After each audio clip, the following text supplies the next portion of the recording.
Dan ingatlah ketika kami mengambil perjanjian kepada kalian, janganlah kalian menumpahkan darah kalian dan mengusir sesama saudara kalian dari kampung halaman kalian. Kemudian kalian berikrar dan bersaksi akan itu. Kemudian kalian Bani Israel justru membunuh sesama kalian dan mengusir sekelompok dari kalian dari kampung halaman kalian. Kemudian saling membantu mereka dalam kejahatan dan permusuhan. Dan jika mereka datang kepadamu sebagai tawanan, kamu tebus mereka, padahal kamu dilarang mengusir mereka. Apakah kamu beriman kepada sebagian kitab Taurat kalian dan ingkar kepada sebagian yang lainnya? Maka tidaklah ada balasan yang pantas bagi orang-orang yang berbuat demikian di antara kalian selain kenistaan dalam kehidupan dunia, dan pada hari kiamat mereka dikembalikan kepada azab yang berat, dan Allah tidak lengah terhadap apa yang kalian kerjakan. Mereka itulah orang-orang yang membeli kehidupan dunia dengan kehidupan akhirat, maka tidak akan diringankan azabnya dan mereka tidak akan ditolong. Taib. Ayat ini menjelaskan kepada kita masih tentang kisah Bani Israel dan juga orang-orang Yahudi yang ada di kota Madinah. Jadi kita tahu bahawa Bani Israel di zaman dahulu sebelum ada orang-orang Yahudi di kota Madinah, mereka sudah berjanji untuk tidak mengingkari Taurat, dan itulah perjanjian mereka. Kalau sampai mereka ingkari, maka akan turun azab kepada mereka. Lah janji itu terus berlangsung kepada anak turunan mereka sampai kepada orang-orang Yahudi yang ada di kota Madinah. Lah di antara perjanjian yang mengikat orang-orang Yahudi yang sudah turun-temurun dari nenek moyang mereka Bani Israel adalah dua perkara. Tidak boleh saling membunuh di antara sesama Yahudi, dan tidak boleh saling mengusir sesama Yahudi dari tempat-tempat mereka tinggal. Itu perjanjian yang disepakati. Makanya Allah Subhanahu wa taala mengatakan, "Wa id akhadna mitsaqakum la tasfiquna dima'akum wa la tukhrijuna anfusakum min diyarikum thumma aqrartum wa antum tashhadun." Dan ingatlah ketika kami mengambil perjanjian dengan kalian, janganlah kalian menumpahkan darah sesama kalian, dan jangan mengeluarkan, mengusir sesama kalian dari negeri-negeri kalian, dan kalian rela dengan perjanjian itu dan kalian menyaksikannya. Tetapi apa yang terjadi? Justru dua perkara ini diingkari orang-orang Yahudi. Di mana di kota Madinah itu yang ma'ruf itu ada Yahudi itu di zaman Rasul 3 kabilah yang besar. Pertama Bani Qunaiqah, itu yang paling besar. Kemudian di sana ada Bani Nadir. Kemudian di sana ada Bani Qunaiqah, Bani Nadir, Bani Quraidah dan Bani Qunaiqah. Lah di kota Madinah itu sendiri ada dua kabilah yang sangat besar dari kalangan orang-orang musyrikun. Ini kita belum cerita Islam masuk ke kota Madinah. Jadi ada dua kabilah besar yang nanti akan cikal bakalnya menjadi orang-orang Ansar. Tapi mereka sebelum Ansar, mereka orang-orang musyrik. Pertama orang-orang Aus, yang kedua orang-orang Khazraj. Lah Khazraj dan Aus ini suka perang. Lah sementara orang-orang Yahudi itu, mereka pun berpecah-pecah, ada yang pro dengan Aus, ada yang pro dengan Khazraj. Di antaranya adalah Bani Quraidah itu berserikat dengan Bani Aus, dengan kabilah Aus. Sementara Bani Nadir dan juga Bani Qunaiqah itu bersekutu dengan Khazraj. Lah terkadang antar dua kabilah ini perang, karena pemimpin-pemimpin dua kabilah ini juga adalah orang-orang Yahudi. Dari dulu sampai sekarang yang menyulut peperangan itu biasanya orang Yahudi. Orang Yahudi masuk ke Khazraj sebagiannya, dan orang Yahudi masuk ke Aus sebagiannya, kemudian menyulut peperangan. Itulah kebiasaan Yahudi, mereka akan menjadi kompor supaya orang-orang ini berperang. Lah kenapa kemudian orang-orang Yahudi ini berpolitik, bersiasat? Mereka tidak mendukung satu kabilah tetapi dibagi dua, supaya apabila Khazraj kemudian menang dalam peperangan melawan Aus, bagi orang-orang Yahudi yang ada di Aus, maka mereka akan meminta agar jangan orang-orang Yahudi itu dibantai, ataupun sebaliknya. Jadi mereka ingin tengah-tengah, kononnya ingin tengah-tengah gitu ya. Tetapi masalahnya apabila kemudian Aus menang, kemudian Khazraj ini tertawan termasuk orang-orang Yahudinya, maka orang-orang Yahudi yang dari Aus yang menang itu maka akan mencari orang-orang Yahudi di Khazraj, kemudian mereka akan dilepaskan dengan cara harus membayar fidyah. Membayar fidyah itu maksudnya harus ditebus dengan uang yang banyak.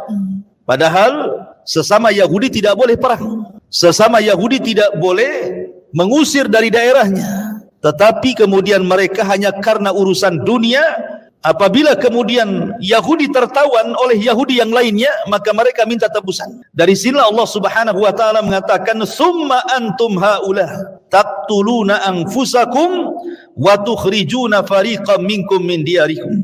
Kemudian kalian wahai Yahudi, kenapa kalian membunuh sesama kalian dan mengusir segelompok kalian dari kampung halaman kalian?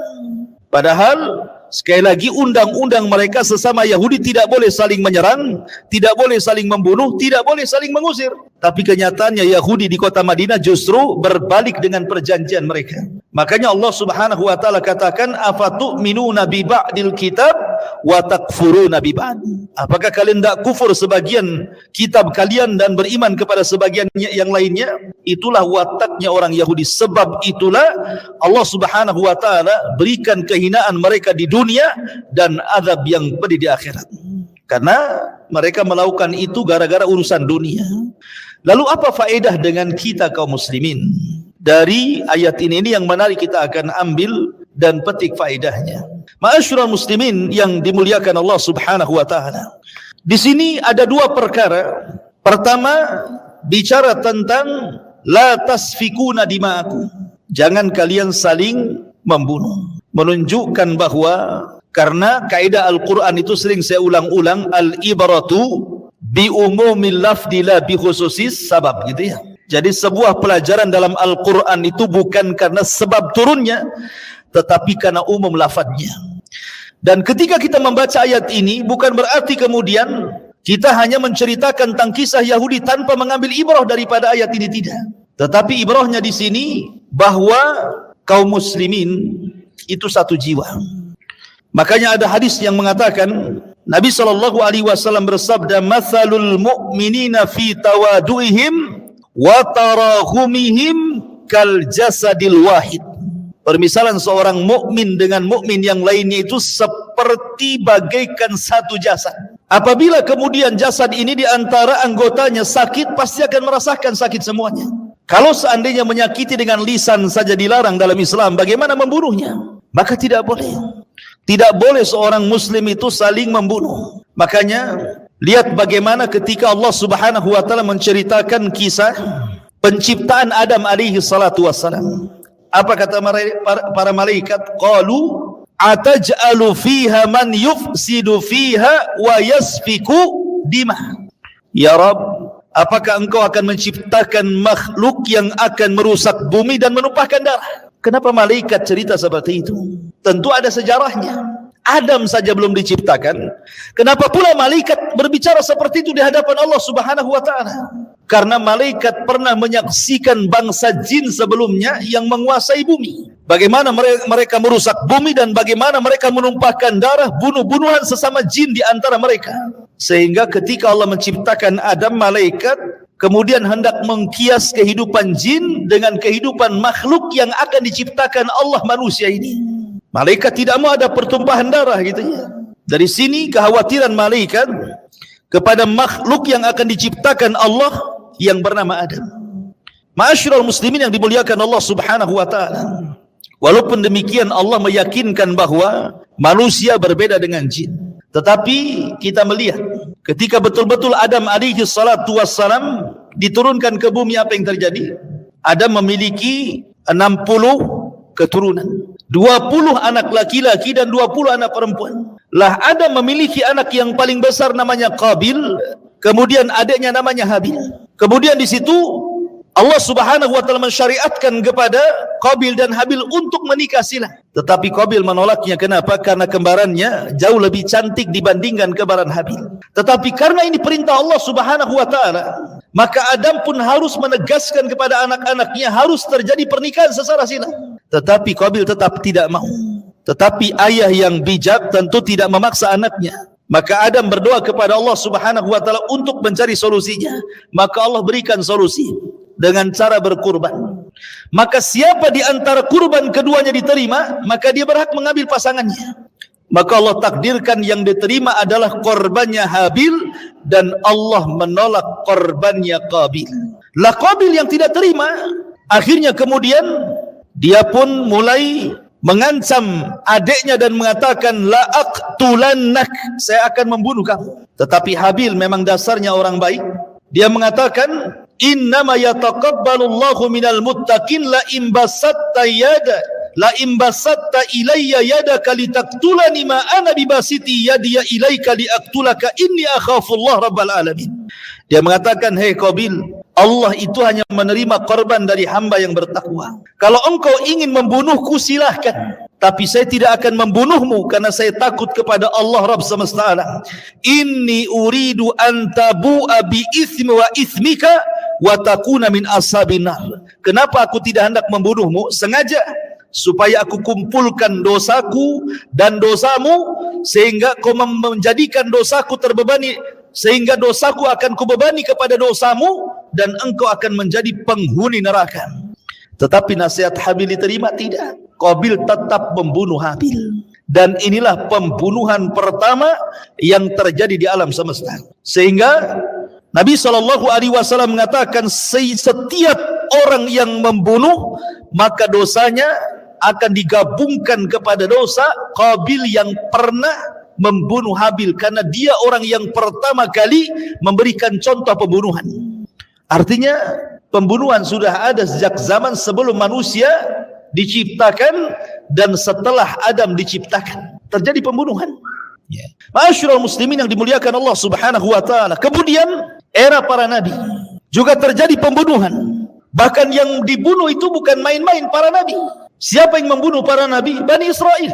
Mereka membunuh para nabi, dan itu digambarkan dalam Al-Quran. Innal ladzina yakfuruna bi ayatillah wa yaqtuluna an-nabiyya bighairil haqq. Sesungguhnya orang-orang yang kufur dengan ayat-ayat Allah dan mereka membunuh para nabi dengan tanpa sebab yang benar. Bahkan satu hari pernah dibunuh 70 nabi. Kita tahu siapa yang membunuh Yahya di penggal lehernya, Yahudi. Yang membunuh Zakaria, Yahudi. Yang mulai mengepung Nabi Isa tetapi tidak berhasil membunuh karena diserupakan orang yang dibunuhnya juga Yahudi. Jadi orang-orang Yahudi soal bunuh-membunuh itu sudah biasa gitu. Dan yang dibunuh itu orang-orang baik, para nabi.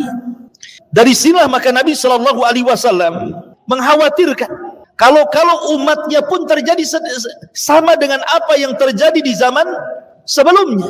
Dalam Hajjatul Wada, dalam khutbah yang sangat luar biasa, Nabi SAW sampai mengingatkan para sahabat Rasul dengan mengatakan la tarji'u ba'di yadribu ba'dukum riqaba ba'di. Kata Nabi SAW, jangan sampai kalian berpaling dari ajaranku sehingga kalian akan saling membunuh di antara kalian. Subhanallah. Betullah apa yang disabdakan Nabi SAW. Ketika Umar bin Khattab radhiyallahu an bertanya kepada Hudzaifah soal fitnah. Ketika itu Hudzaifah salah paham. Yang dimaksud fitnah yang ditanyakan Umar itu, kemudian Hudzaifah menyebutkan fitnah peperangan, fitnah harta, fitnah keluarga. Kata Umar, bukan itu yang aku tanyakan. Tapi fitnah yang besarnya seperti gelombang lautan dan tidak bisa dihentikan sampai kiamat. Maksudnya apa? Fitnah pembunuhan sesama kaum muslimin. Tetapi Hudzaifah mengatakan tidak mungkin terjadi itu fitnah itu wahai Amirul Mukminin sementara engkau masih hidup. Tetapi kalau engkau sudah meninggal, maka engkaulah pintu fitnah itu.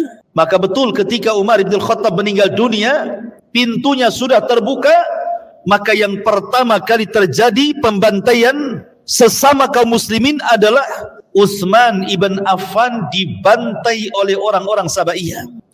Di sini mulai terjadi pembunuhan sesama kaum muslimin. Kemudian setelah Utsman meninggal terjadi peperangan antara Ali dan Muawiyah. Bahkan sebelumnya antara Aisyah, Tolha dan Zubair dengan Ali radhiyallahu anhu dalam perang Jamal. Kemudian disusul dengan perang Siffin. Kemudian disusul dengan perang Nahrawan. Dan itu sesama kaum muslimin. Makanya Nabi SAW suatu ketika ditanya tentang fitnah Ahlas, Nanti di akhir zaman itu ada namanya fitnatul ahlas. Apa fitnah ahlas itu? Nabi SAW ketika ditanya, ya Rasulullah, wa ma fitnatul ahlas? Rasul, apa fitnah ahlas itu? Maka Nabi SAW mengatakan, harabun wa harabun. Pakai H besar dan H kecil. Harabun wa harabun. Akan terjadi peperangan antar kaum muslimin dan akan terjadi pengungsian akibat peperangan. Coba lihat hari ini.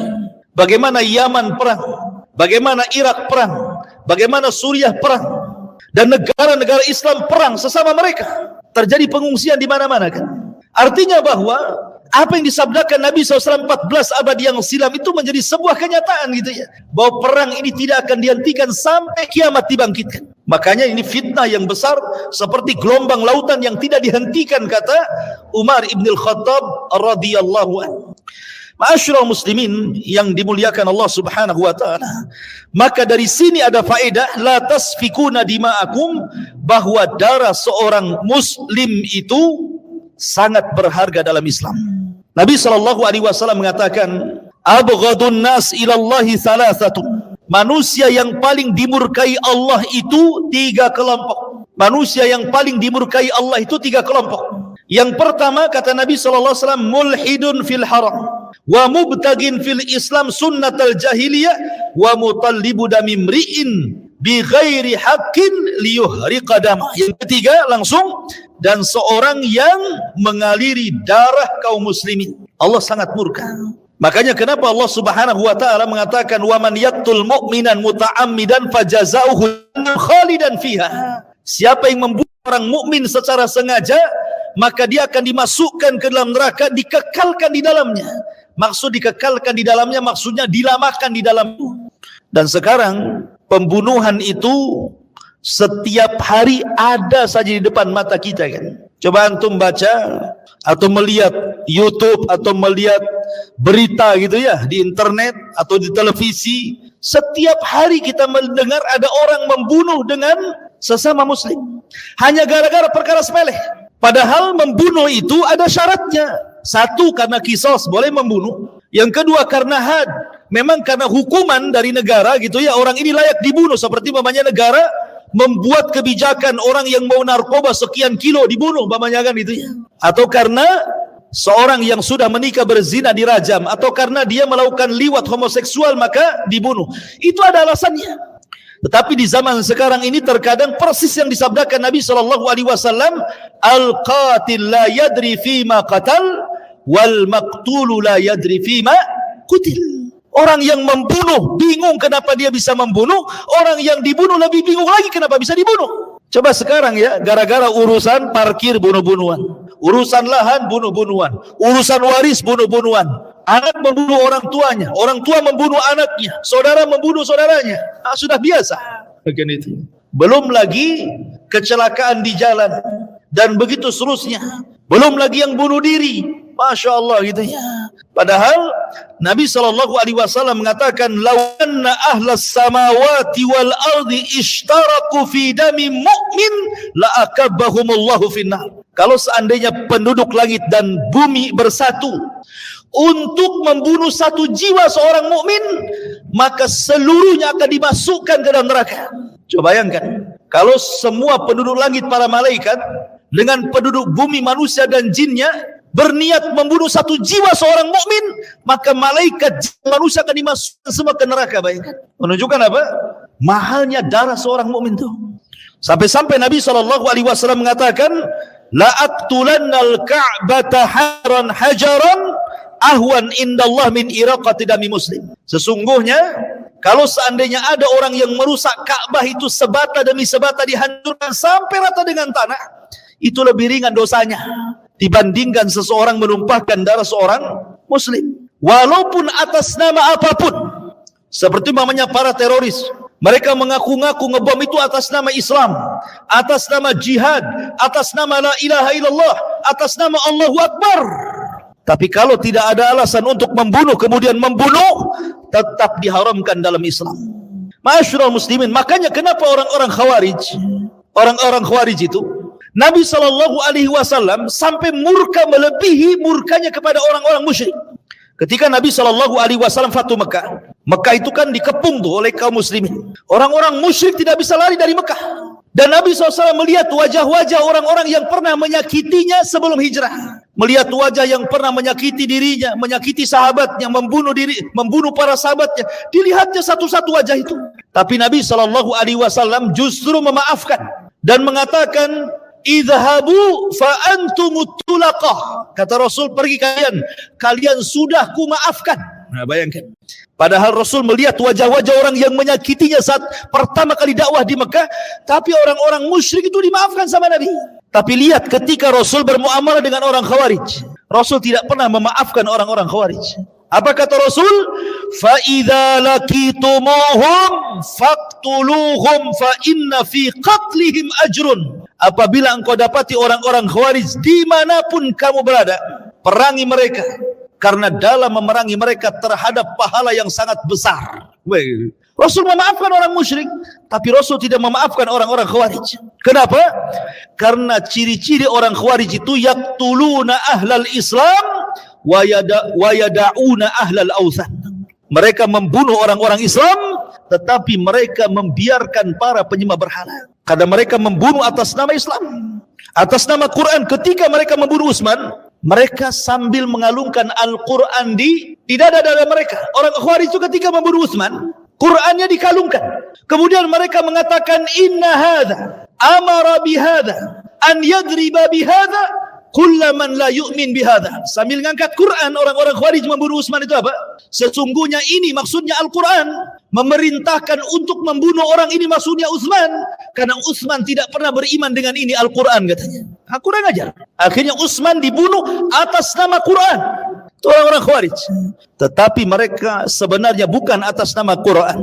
Mereka adalah kilabu ahnar, kata Rasul, anjing-anjingnya neraka. Ma'asyiral muslimin yang dimuliakan Allah Subhanahu wa taala. Maka di sini ada faedah tentang tidak boleh seseorang itu mudah menumpahkan darah orang lain.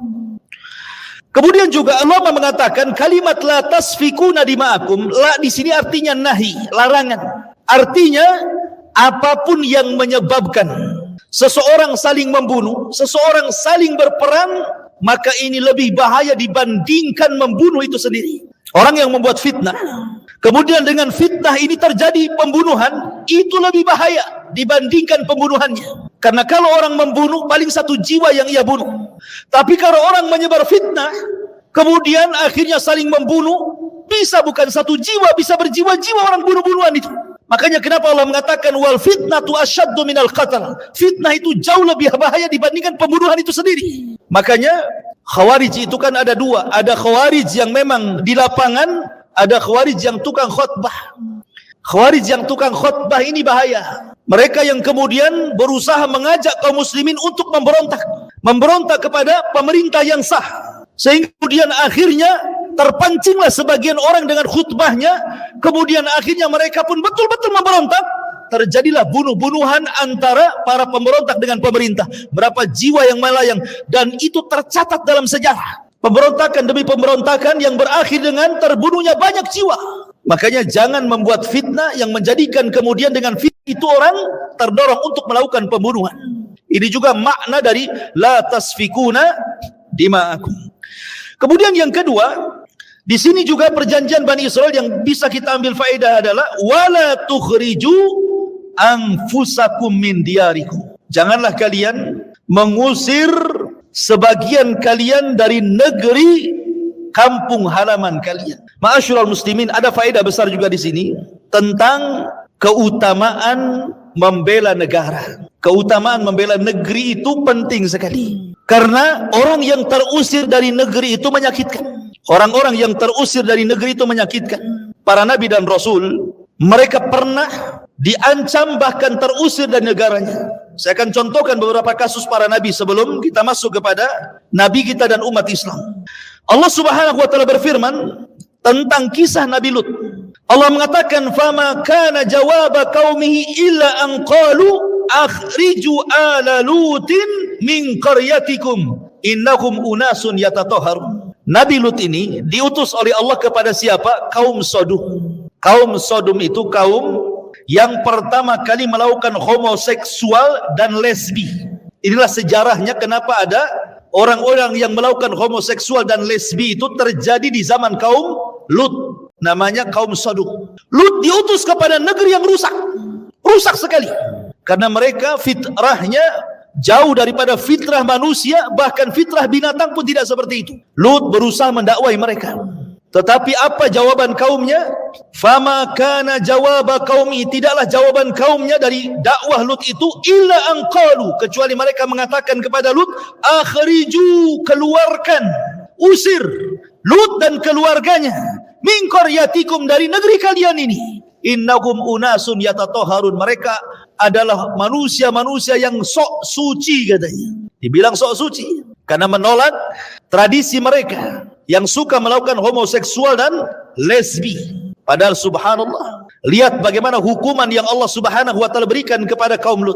Allah angkat negerinya dengan satu sayap Jibril, kemudian dihujani meteor, mati semua, kemudian ditumpahkan, kemudian dibanting sampai ke bumi dan cekung dan menjadi laut mati. Ma'asyiral muslimin yang dimuliakan Allah subhanahu wa ta'ala, di zaman sekarang subhanallah, betapa banyak orang-orang perempuan ingin jadi laki-laki, bahkan sebaliknya laki-laki pun ingin jadi perempuan. Bahkan sebagian mereka rela dioperasi supaya yang laki-laki jadi perempuan, yang perempuan jadi laki-laki. Dan mereka bukan orang kafir, mereka orang Islam. Mereka orang Islam, bahkan setelah dioperasi pun mereka pun seolah-olah menampakkan keislamannya, pakai jilbab ya, pada laki-laki. Ma'asyiral muslimin yang dimuliakan Allah azza wa jalla, mereka tidak sadar bahwa perbuatan mereka itu mengundang laknat dan mengundang azab.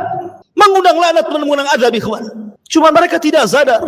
Bukankah Allah yang mengatakan dalam Al-Quran, di dalam surah Al-Anfal, wattaqu fitnatan la tusibanna alladhina zalamu minkum khasah. Takutlah akan azab kalau menimpa sebuah kaum, itu yang terkena bukan orang-orang zalim saja, tetapi orang-orang baik pun terkena imbas dari situ. Makanya kita harus al-inkar al-munkar, berusaha mengingkari kemungkaran, bukan hanya al-amru bil ma'ruf, mengajak manusia kepada kebaikan saja. Kita wajib mengingkari kemungkaran. Dan sekarang subhanallah, seolah-olah kemudian orang-orang yang laki-laki menyerupai perempuan dan sebaliknya itu sudah biasa di negeri kita. Anehnya, terkadang ditayangkan di televisi-televisi nasional, dibuat sinetron-sinetron seolah laki-laki gemulai seperti perempuan, walaupun itu sinetron, maka ini mengundang azab Allah subhanahu wa ta'ala. Dan ini dibiarkan, bahkan kemudian menjadi sebuah tontonan yang akhirnya menjadi tuntunan bagi para penontonnya. Naudzubillah. Ya, maka di sini bagaimana Lut diusir dari negerinya. Tetapi sebelum diusir, justru azab Allah subhanahu wa ta'ala menimpa kaum Sodom. Kemudian juga kisah yang kedua, tentang kisah Nabi Allah Syuaib alaihi salatu wassalam. Allah berfirman, qala al-mala'u alladhina istakbaru min qaumihi lanukhrijannaka ya Syuaib walladhina amanu ma'aka min qaryatina aw la ta'udunna fi millatina qala awalau kunna karihin. Berkatalah para pembesar-pembesar yang mereka sombong dari kaumnya Nabi Allah Syuaib, kami akan keluarkan ke wahai Syuaib dan orang-orang yang beriman bersama kalian. Lihat bagaimana para nabi dipaksa untuk keluar dari negerinya. Lah apa yang dialami para nabi sebelumnya itu pun dialami oleh Rasulullah. Bagaimana Allah subhanahu wa ta'ala gambarkan dalam Al-Quran, wa idh yamkuru bika alladhina kafaru liyuthbituka aw yaktuluka aw yukhrijuk wa yamkuruna wa yamkurullah wallahu khairul makirin. Dan ingatlah ketika orang-orang kafir membuat makar kepadamu ya Muhammad, mereka hendak memenjarakan kamu, mereka hendak membunuhmu, dan mereka hendak mengusirmu. Dan Allah juga buat makar, dan sebaik-baik makarlah makar Allah terhadap mereka. Dan berhasil. Orang-orang kafir Quraisy berhasil mengusir Nabi SAW dan para sahabatnya. Persis seperti yang digambarkan oleh siapa? Waraqah ibn Naufal. Ketika Nabi SAW mendapatkan wahyu, kemudian melihat Jibril dalam bentuk asli, dia akan ketakutan tuh. Kemudian dia datang ke rumah Khadijah dan mengatakan, ya Khadijah, zammiluni, zammiluni. Wahai Khadijah, selimuti aku, selimuti aku. Maka Khadijah pun menyelimuti, kemudian menghibur Rasul dengan memuji kebaikan Nabi, sampai Rasul pun kemudian agak tenang. Besoknya dibawa ke siapa? Ke rumah Waraqah ibn Naufal ahli kitab. Kemudian bercerita. Apa kata Waraqah ibn Naufal? Qad ja'aka an-namusul akbar alladhi ja'a Musa wallahi la takdzibannahu wa la tu'adhiyannahu wa la tukhrijannahu wa la tuqatilannahu. Kemudian Waraqah mengatakan di hadapan Nabi SAW, la in ana adraktu dhalikal yawm la ansuranna Allah nasran ya'labuhu. Kata Waraqah, sesungguhnya makhluk yang bersayap yang kau temui itu wahai Muhammad, itu pernah mendatangi Nabi Musa alaihi salatu wasalam, demi Allah engkau akan didustakan, engkau akan disakiti, engkau akan diperangi, dan engkau akan diusir. Nabi heran. Kata Nabi SAW kepada Waraqah, ya Waraqah, saya ini orang baik. Orang-orang Mekah mengatakan saya ini sadiqul amin, orang yang jujur dan amanah. Mana mungkin mereka akan mengeluarkan aku? Kata Waraqah, ya pasti apapun yang kau bawa, pasti akan mengeluarkan siapapun yang membawa seperti apa yang kau bawa. Demi Allah wahai Muhammad, kalaulah seandainya kaummu itu mengeluarkan saat mereka mengeluarkan aku masih hidup, tentu aku yang akan membelamu. Tapi sayang 6 bulan setelahnya Waraqah meninggal. Tetapi apa yang dikatakan Waraqah menjadi sebuah kenyataan. Sampai-sampai Rasul ketika meninggalkan Mekah karena terusir dari Mekah, dia sedih. Bagaimana cintanya Rasul dengan Mekah, bagaimana cintanya Rasul dengan tanahnya sendiri, tanah kelahirannya. Antum pun kalau diusir dari Indonesia, sedih mau pergi kemana antum? Makanya Rasul sedih diusir dari negaranya. Apa kata Nabi SAW? Dia mengatakan, ma atyabaki min baladin wa ahabbaki ilayya walaula an qaumi akhrajuni minki ma sakantu ghairaki. Wahai Mekah, wahai Ka'bah, alangkah indahnya negerimu, alangkah sesuatu yang paling aku cintai darimu. Kalaulah bukan karena kaumku mengusirku, aku tidak mungkin meninggalkan Mekah ini. Sedih Nabi SAW meninggalkan Mekah. Makanya kenapa Allah Subhanahu wa taala melarang Bani Israel jangan mengeluarkan sebagian kalian dengan sebagian yang lain dari negeri kalian, karena keluar dari negeri itu berat sekali. Lihat bagaimana kasus Myanmar, ya, kaum muslimin yang ada di Myanmar itu. Mereka terusir, akhirnya mereka terombang-ambing di kapal kan, meminta suaka ke negeri-negeri, ada yang tenggelam di lautan mati. Berat sekali mereka meninggalkan negeri. Jangankan antum diusir dari negeri, antum diusir dari perumahan saja, kemudian harus pindah ke perumahan lain, itu kan sedih banget gitu ya. Gimana dalam satu negara gitu kita diusir dengan ada yang lain? Dari sinilah maka pentingnya kita membela negara. Karena bagaimanapun kita hidup di sini. Kenapa Nabi SAW sampai kemudian membuat piagam Madinah itu bersama orang-orang Yahudi untuk mempertahankan Madinah dari musuh-musuh luar? Wajib mempertahankan dari para penjajah yang akan masuk kota Madinah. Dan itu ajaran Islam. Makanya kenapa dalam Islam itu kita dilarang untuk melakukan pemberontakan kepada penguasa. Bukan hanya memberontak, kita melakukan demonstrasi saja. Melakukan demonstrasi dalam rangka kemudian khuruj, dalam rangka memberontak saja tidak boleh, apalagi memberontaknya. Ya. Makanya dalam Islam itu, Islam mengajarkan kepada kita untuk hubbul watan. Bagaimana kita mencintai negeri. Ma'asyiral muslimin yang dimuliakan Allah Subhanahu wa taala. Lihatlah bagaimana kondisi orang-orang Ansar digambarkan dalam Al-Qur'an. Allah Subhanahu wa taala berfirman, lil fuqara'il muhajirin alladzina ukhriju min diyarihim wa amwalihim yabtaguna fadlan min Allah wa ridwanan wa yansuruna Allah wa rasulahu ulaika humus shadiqun. Bagi orang-orang yang fakir dari kalangan muhajirin yang terusir dari negeri mereka dan juga harta-harta mereka yang diambil. Subhanallah, orang-orang muhajirin ikhwan, mereka harus rela meninggalkan kampung halaman mereka demi menjaga agama mereka. Demi menjaga agama mereka, mereka rela meninggalkan harta mereka walaupun mereka berat. Ya. Makanya ketika para ulama membahas tentang seseorang yang bolehkah seseorang yang sudah tinggal di negeri Islam kemudian hijrah ke negeri kafir. Pamannya orang Indonesia ini kan mayoritas Islam nih. Hijrah pula ke negeri tetangga negeri kafir. Hidup pula di negeri kafir. Maka kata para ulama, lihat hadis Nabi SAW ketika menceritakan tentang keutamaan kota Madinah. Nabi SAW mengatakan, tuftahul Yaman qaumun yasubbuna fayatahammaluna bi ahlihim wa man ata'ahum wal madinatu khairul lahum law kanu ya'lamun. Negeri Yaman akan ditaklukkan, lalu akan datang suatu kaum yang menggiring hewan tunggangan mereka secara perlahan-lahan menuju lokasi tersebut dengan membawa keluarga dan orang-orang yang mentaati mereka, padahal Madinah jauh lebih baik seandainya mereka mengetahui. Dari sini ada faedah ikhwan, kalau kita berada di negeri Islam, Masih lebih baik kita mati bersama orang-orang Islam walaupun dalam kondisi fakir, daripada kita bergabung di negara kafir walaupun kita kaya tetapi harus mati bergabung dengan orang-orang kafir. Di sini faedahnya kata para ulama. Enggak apa-apa kita hidup susah di negeri Islam, tetapi kalau kita mati, kita masih dikuburkan oleh orang Islam, masih didoakan orang Islam, masih diletakkan di kuburan kaum muslimin yang menziarahi juga orang-orang Islam. Tapi orang mati di negeri kafir, lihat kondisi mereka. Siapa yang menziarahi mereka? Siapa yang mendoakan mereka? Terkadang mereka, kalau seandainya minoritas dan mayoritas orang-orang kafir, terkadang muamalahnya disamakan dengan orang-orang kafir. Kecuali dalam satu kondisi, kata ulama. Dalam satu kondisi, kalau memang di negeri Islam itu justru diterapkan hukum kafir. Negerinya Islam, tapi hukumnya hukum kafir.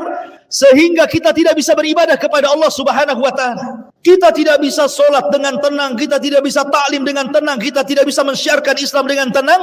Maka dibolehkan hijrah ke negeri kafir kalau di negeri kafir ada ketenangan beribadah. Seperti yang terjadi dengan para sahabat yang terusir dari Mekah akhirnya hijrah ke Habasyah. Kata Nabi SAW, pergilah kau ke Habasyah, karena di sana ada malikun la yadlim ahada. Ada seorang raja walaupun Nasrani, tapi berbuat adil dan tidak pernah menzalimi rakyatnya. Tapi kalau negara Islam itu tidak ditekan, solat pun enak, ibadah enak, syiar pun enak, ngapain pula hijrah ke negeri kafir?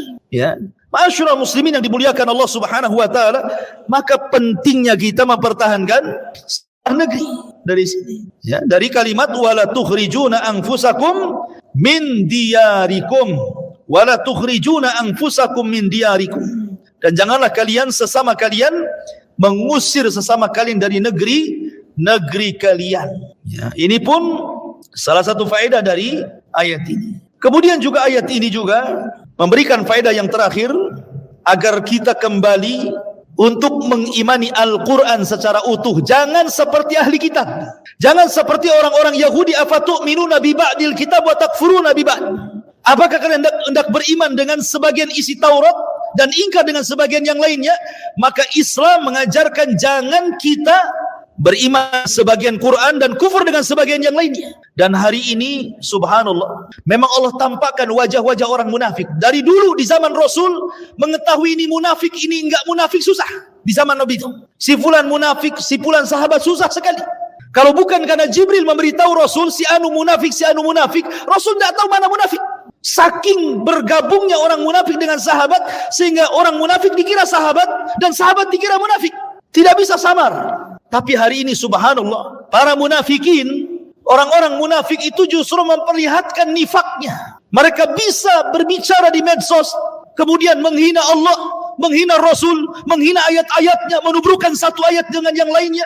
La haula wala quwata illa billah. Mereka berani menistakan Allah terang-terangan, padahal mereka muslim. Mereka berani menistakan Al-Quran terang-terangan, padahal mereka muslim. Mereka berani menghina dan menistakan Rasul, padahal mereka muslim. Setiap hari kita melihat ada orang-orang yang mengolok-olok Islam, memojokkan Islam. Ma'asyiral muslimin yang dimuliakan Allah Azza wa Jalla, mau atau tidak mau, itu kita saksikan hari ini. Bagaimana orang-orang mulai hari ini banyak yang mencela Arab. Contohnya, Arab ini dicela. Nabi kita ini orang Arab, Quran juga bahasa Arab, sunnah juga bahasa Arab, Arab pula dicela. Macam mana ikhwatu fillah muliakan Allah Azza wa Jalla? Kita memahami Al-Quran dan sunnah itu lewat bahasa Arab. Dan ilmu itu berasal dari Arab. Di mana Rasulullah? Di Arab. Di mana para sahabat? Di Arab. Semua di Arab. Mereka orang-orang Arab. Kalau kemudian kita secara mutlak orang Arab, maka Rasul termasuk orang Arab. Para sahabat termasuk orang Arab. Tapi kalau yang dimaksud mungkin orang-orang Arab yang sesat mungkin ya. Ya bolehlah kita katakan mereka adalah orang-orang sesat gitu ya. Tapi jelaskan, jangan kemudian dimutlakkan gitu ya. Dengan sebutan orang-orang Arab. Bahaya ikhwan. Ya. Ma'asyiral muslimin yang dimuliakan Allah Azza wa Jalla. Kita tahu bahwa kemuliaan itu ada pada takwa. Rasul yang mengatakan dalam sebuah hadis, dalam khutbatul hajjatul wada, Rasul mengatakan, la fadla bainal arabi wal a'jam walal aswad alal ahmar illa bitaqwallah. Memang tidak ada keutamaan orang Arab dengan non-Arab yang membedakan takwanya. Tapi kita juga tidak boleh mencela. Walaupun tidak ada keutamaan Arab dengan non-Arab, yang mengutamakan mereka adalah takwa Allah Azza wa Jalla, tetapi mencela itu tetap tidak boleh dalam Islam. Ya, apalagi mencela secara umum. Secara umum sampai sekarang semua dicela, orang yang cingkrangan dicela, orang yang hutan dicela, orang yang cadar dicela. Bahkan dengan kasus-kasus ada ustaz umpamanya melecehkan dalam bab seksual umpamanya. Tuh lihat, orang yang berjilbab saja bisa diperkosa. Mendingan saya tengok gini, tengok ini telanjang-telanjang, ini diperkosa. Na'udzubillah, ini perkataan setan nih. Mereka tidak imbang. Cobalah mereka imbang, insaf gitu ya. Orang-orang yang dilecehkan, yang membuka aurat jauh lebih banyak, cuma tidak diekspos saja.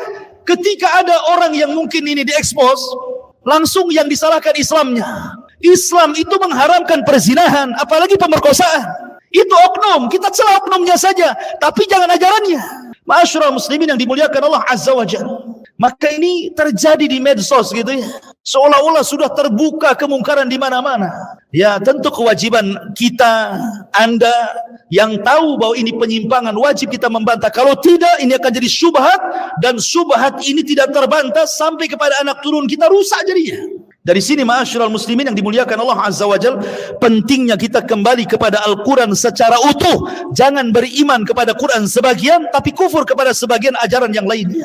Ma'asyiral muslimin yang dimuliakan Allah Subhanahu wa taala, ini diantara faedah surah Al-Baqarah dari 84 sampai 8. Wallahu a'lam bishawab. Baik, kita buka tanya jawab, silahkan.